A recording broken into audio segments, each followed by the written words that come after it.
Bismillahirrahmanirrahim. Assalamualaikum warahmatullahi wabarakatuh. Wahai anak-anak murid yang dikasihi sekalian, kita bertemu lagi dalam sesi Jom Belajar bersama Ustaz Muhammad Fahmi. Okey, baik. Tanpa melengahkan masa, seperti biasa, kebiasaannya sebelum kita memulakan pembelajaran kita, apa kata kita baca doa sebelum belajar? Mari kita tadah tangan bersama-sama dan membacakan doa sebelum belajar. Bismillahirrahmanirrahim. Allahumma aftah alaina hikmataka wanshur alaina min khazaini rahmatika ya arhamar rahimin. Ya Allah, bukakan kepada kami hikmah-hikmahmu dan berikan kami rahmat-rahmatmu ya Allah yang maha pengasih lagi maha penyayang. Amin. Amin. Amin ya rabbal alamin. Baik. Jadi pada hari ini, apa yang kita akan belajar? Hari ini kita akan belajar tentang tajuk kebijaksanaan Nabi Muhammad sallallahu alaihi wasallam. Jadi anak-anak murid, kalau ada buku teks di samping kamu, jangan lupa untuk buka pada muka surat 146. Inilah tajuk yang kita akan belajar pada hari ini. Baik, Ustaz ulang sekali lagi. Tajuk pada hari ini adalah kebijaksanaan Nabi Muhammad sallallahu alaihi wasallam. Okey, baik. Baik, bismillahirrahmanirrahim. Assalamualaikum warahmatullahi wabarakatuh. Jadi pada kali ini kita berjumpa lagi dalam PDPR yang kesekian kalinya lah. InsyaAllah kita akan belajar. Walau apapun keadaannya, kita tetap belajar. Okey, baik.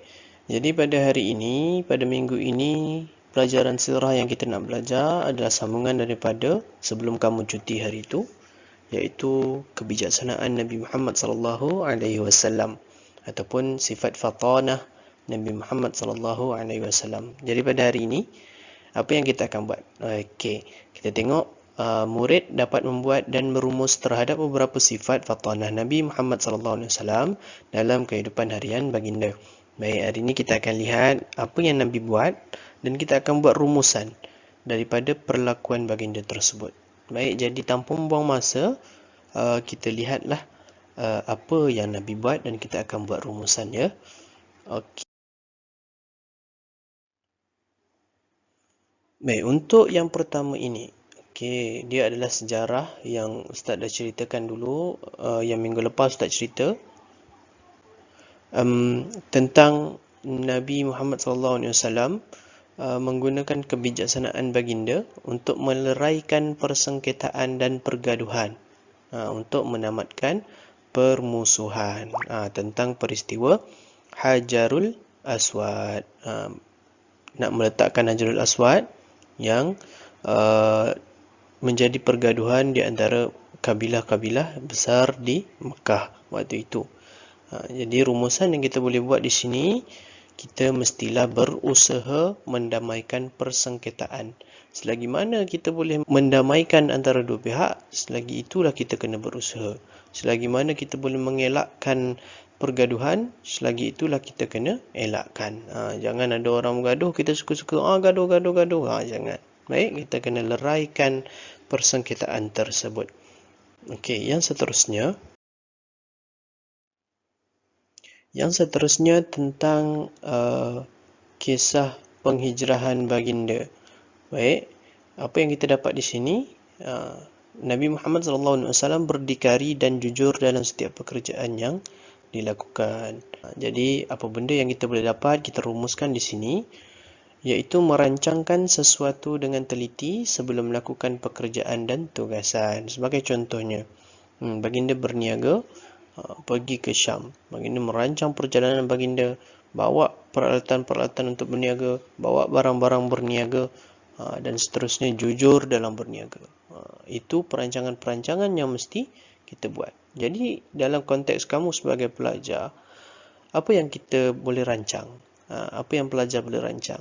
Anak-anak murid ustaz boleh rancang hari ini belajar apa, tengok jadual, keluarkan bukunya, kan? Jangan ada yang tertinggal. Sebab sekarang ada kat rumah, jadi mustahil lah ada tertinggal buku.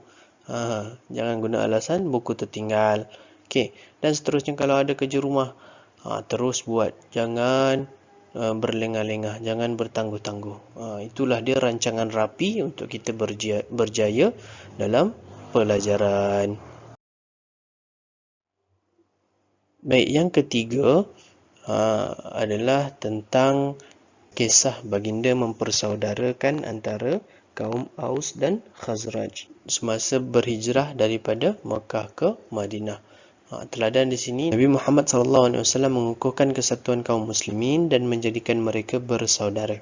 Baik, rumusan yang kita boleh dapat di sini adalah utamakan perpaduan dan kesepakatan. Sebagai contohnya kamu dalam kelas, janganlah bergaduh-gaduh kan. Janganlah ada yang tak kawan sana, tak kawan sini. Kita semua kawan, kita semua bersaudara. Elakkan daripada kita bergaduh, utamakan perpaduan. Okey, yang keempat, yang seterusnya adalah ketika baginda membuat piagam Madinah. Piagam Madinah satu bentuk rukun negara yang Nabi buat. Teladan yang kita boleh ambil di sini, Nabi Muhammad SAW menetapkan peraturan agar hidup sentiasa harmoni dan teratur. Dan rumusan yang kita boleh dapat di sini, merangka peraturan dan berusaha untuk mematuhinya. Jadi kena ingat, setiap perkara itu ataupun setiap tempat, setiap keadaan itu ada peraturan-peraturan tertentu. Sebagai contohnya, kamu nanti naik ke sekolah kan, masuk ke sekolah. Dekat sekolah ada peraturan-peraturannya, jangan datang lambat, pakai baju sekolah, bawa buku, jangan bising. Itu semua peraturan. Tapi kamu kat luar pun ada peraturan juga.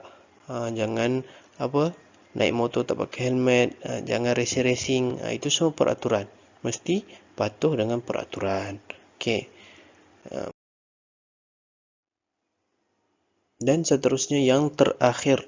Gambar yang terakhir ini menunjukkan ketika baginda berdagang atau berniaga. Teladannya di sini, kebijaksanaan Nabi Muhammad SAW mengamalkan nilai-nilai murni dalam setiap urusan merupakan rahsia kejayaan Nabi sebagai usahawan. Dan apa yang kita boleh dapat di sini, kita rumuskan di sini, kita mesti berusaha gigih dan tekun untuk berjaya. Tak ada orang dalam dunia ni yang berjaya dengan goyang kaki. Tak ada orang yang dalam dunia ni yang berjaya dengan hanya baring sahaja, tidur sahaja, makan sahaja, minum sahaja. Tidak ada. Semua mereka itu berusaha gigih, tekun, berusaha bersungguh-sungguh. Itu semua adalah kriteria-kriteria orang yang berjaya. Cara-cara nak berjaya. Begitulah. Baik, jadi itu sahaja yang kita boleh dapat daripada sifat fatanah Nabi Muhammad SAW. Kita dah buat rumusan daripada kisah-kisah baginda.